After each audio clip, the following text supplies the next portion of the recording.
குஷேலரும் கிருஷ்ணரும் சந்தித்த நாள். குஷேலர் வந்து கிருஷ்ணருக்காக அவுள் கொண்டு வந்து பிரசாதமாக கொடுத்த நாள் தான் நாளைக்கு. அதனால் எல்லாரும் அம்மாவை வந்து நாளைக்கு அவுள் பாயசம் பண்ண சொல்லி கிருஷ்ணருக்கு நைவேத்தியம் பண்ண சொல்லலாம். அதுக்காக தான் இந்த கதை நம்ம பார்க்க போகிறோம். கிருஷ்ணரும் குஷேலரும் வந்து நல்ல நண்பர்கள். சின்ன வயசுலேருந்தே நண்பர்களாக இருந்தாங்க. அப்படி இருக்கிற போது வந்து 2 பேருமே வளர்ந்துட்டாங்க. குஷேலர் வந்து ரொம்ப ஏழ்மையானவர்.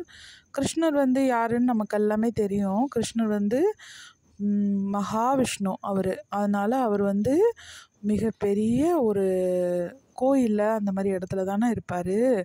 அதுமாரி இருக்கிற போது இவர் குஷேலர் வந்து கிருஷ்ணரை அடிக்கடி மீட் பண்ண முடியல, பார்த்துக்க முடியல. குஷேலருக்கு பார்த்திங்கன்னா 27 குழந்தைகள் இருந்தாங்க. ரொம்ப ஏழ்மை நிலையில் அவர் வந்து வாழ்ந்துட்டு இருந்தார் குஷேலர்.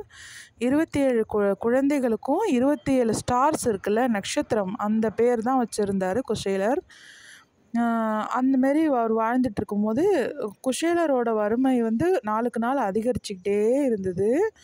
அப்போ வந்து என்ன பண்ணுறது, இப்படியே வறுமை ஜாஸ்தியாக இருக்கே, நம்ம குழந்தைங்களுக்கு சாப்பாடெல்லாம் வழி இல்லாமல் இருக்கே, போட்டுக்க நல்ல ட்ரெஸ் கூட இருக்காது குழந்தைங்களுக்கு.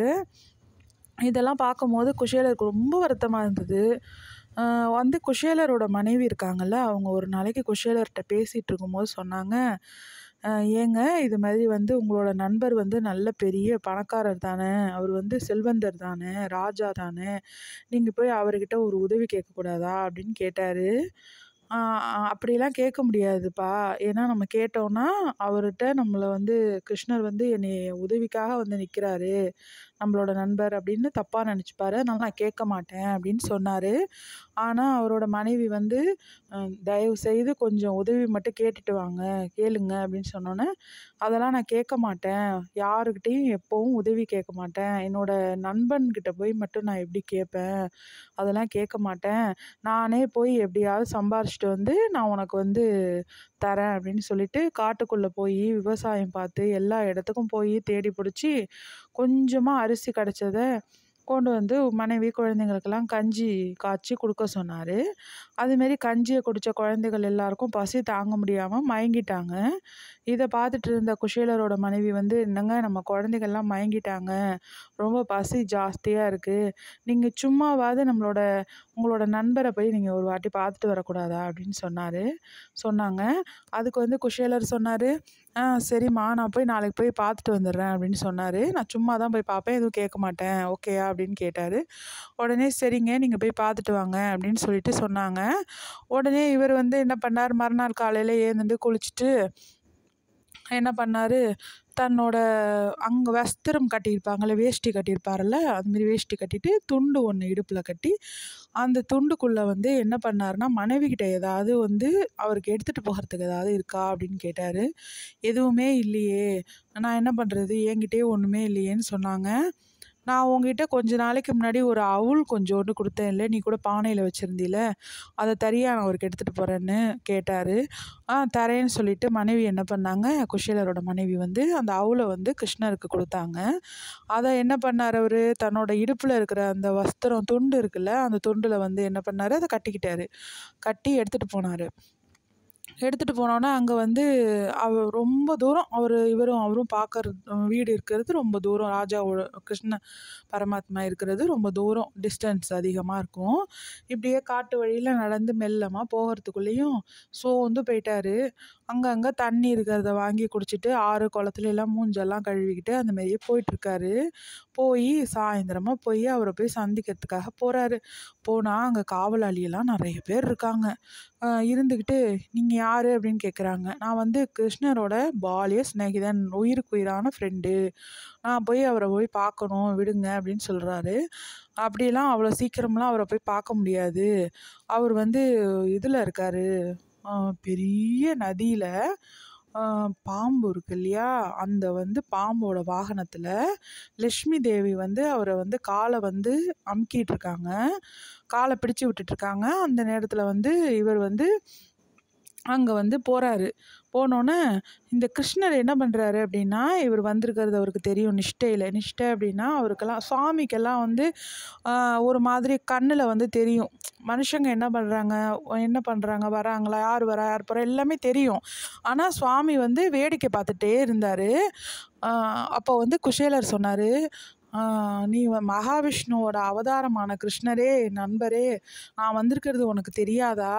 நீ இப்படி வந்து என்னைய வந்து காவலாளி வந்து உள்ளே விடமாட்டேங்கிறாரே, நீ என்னை வந்து அழைச்சின்னு போகக்கூடாதா அப்படின்னு சொல்லி கேட்குறாரு. உடனே வந்து இவருக்கு தெரியுது எல்லாமே, பேசாமல் இருக்காரு. சரின்னு சொல்லிட்டு இவர் வந்து நான் உள்ளே போய் தான் ஆகணும் அப்படின்னு சொல்லி ரொம்ப பிரச்சனை பண்ணி உள்ளே போயிடுறாரு. அங்கே போனோன்னே கிருஷ்ணர் வந்து நல்ல ஒரு அப்படியே வெளிச்சமான ஒரு இடம். நதியோட அந்த வெளிச்சம் வந்து அந்த நிலவோட வெளிச்சமும் சேர்ந்து அப்படியே காட்சி கொடுக்குறாரு கிருஷ்ண பரமாத்மா.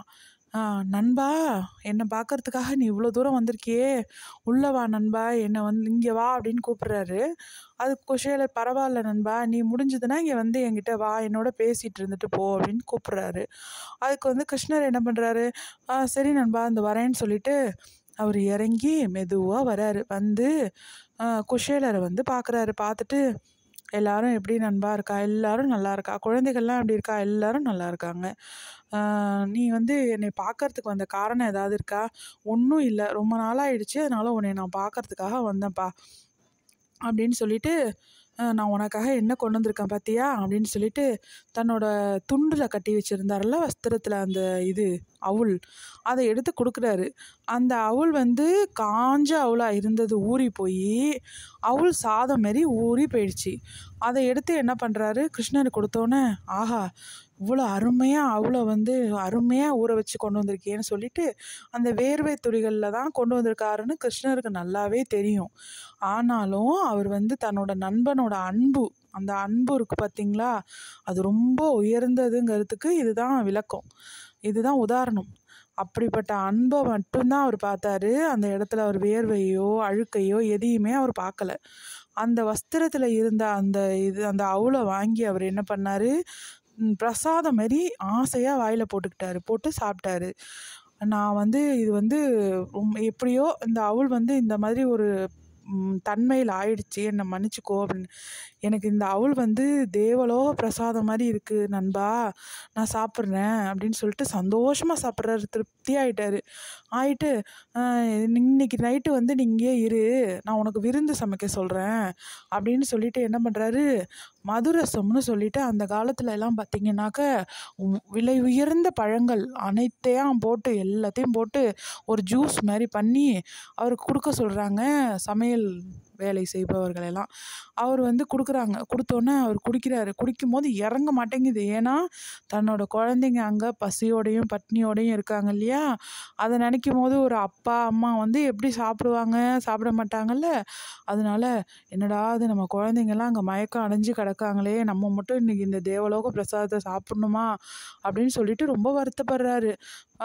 நீ சாப்பிடு நண்பா, உனக்கு நான் இதை ஆசையாக கொடுக்குறேன்னு சொன்னோன்னே அவர் சாப்பிட்டுட்டு உனக்கு நீ வந்து விருந்து சாப்பிட்டுட்டு தான் போடணுன்னே, இல்லை நண்பா, நான் என் வீட்டில் விருந்து ஏற்கனவே ரெடியாக இருக்குது, நான் போய் சாப்பிட்ணும், நான் சாப்பிட்லன்னா என்னோடய குழந்தைகள்லாம் சாப்பிடாது, அதனால் நான் போகிறேன் அப்படின்னு சொல்லிட்டு கிளம்புறாரு. கிளம்புனோன்னே வழி அனுப்பி வச்ச கிருஷ்ண பரமாத்மா மறுபடியும் அந்த நாகக்குடைக்கு கீழே வந்து அமர்ந்து சிரிச்சுக்கிட்டே அமர்ந்திருக்காரு.